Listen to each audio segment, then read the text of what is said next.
Daha 185 nəfər doğma yurduna qayıdır. Bugün su qovuşana növbəti ailələr yola salınır. Əməkdaşımız Elnur Tofiq hazırda köçün yola salındığı Tərtərdən bizimlə birbaşa bağlantıya çıxır və təəssüratları ondan eşidəcək. Elnur.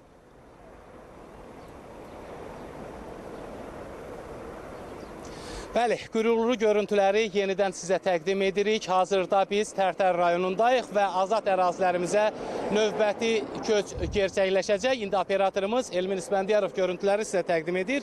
Bugün su qovuşana əbədi olaraq geri dönəcək insanları daşıyan, həmçinin onların əşyalarını, ev əşyalarını daşıyan maşınları görürsünüz. Bildirmək istəyirəm ki, bugün su qovuşana 53 ailə, 185 nəfər geri dönəcək. Əlbəttə 3-10 illikdən artıq bir müddətdə məcburi köçkün həyatı yaşayan, ölkənin fərqli məkanlarında ağır həyat şəraitində yaşayan insanların bir qismi də bugün doğma yurda qovuşacaq və məlumat üçün onu da bildirim ki, 2 gün öncə 53 ailə, 174 nəfər doğma yurda qovuşmuşdu. Cəmi 2 gün sonra yenidən köç gerçəkləşir və beləliklə, yəni bu köçlə daxil olmaqla artıq su qovuşanda 126 ailə, 413 nəfər əbədi olaraq məskunlaşmış olacaq. Biz ASTV komandası bugün buradayıq. Bu tarixi hadisəyə şahidik. Görüntüləri kameranın yaddaşına köçürürük. Əlbəttə, doğma yurda qayıdan insanların fikirlərini də öyrənəcək, sevinclərini bizimlə bölüşəcəklər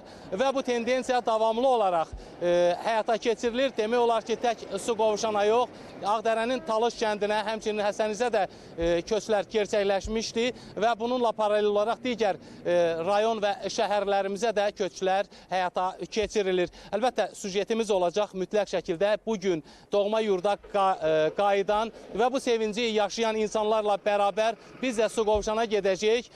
Orada onların fikirlərini orada da öyrənəcəyik. Əlbəttə, ötən 2 gün öncə təqdim etdiyimiz materialda onlar üçün yaradılmış həyat şəraiti ilə bağlı görüntülərimiz oldu. Bugün təkrarən yeni görüntülərlə reportajımızı sizə təqdim edəcəyik. Tərtərdən çatdırmaq istədiklərim bunlardır. Sözü yenidən sizə veririk. Təşəkkür edirəm sizə Elnur məlumatlarınız üçün. Bəli, su qovuşana növbəti köç reallaşdı. Bu haqda Tərtərdən bizimlə birbaşa bağlantıda olan əməkdaşımız Elnur Tofiq bizə məlumatları çatdırırdı.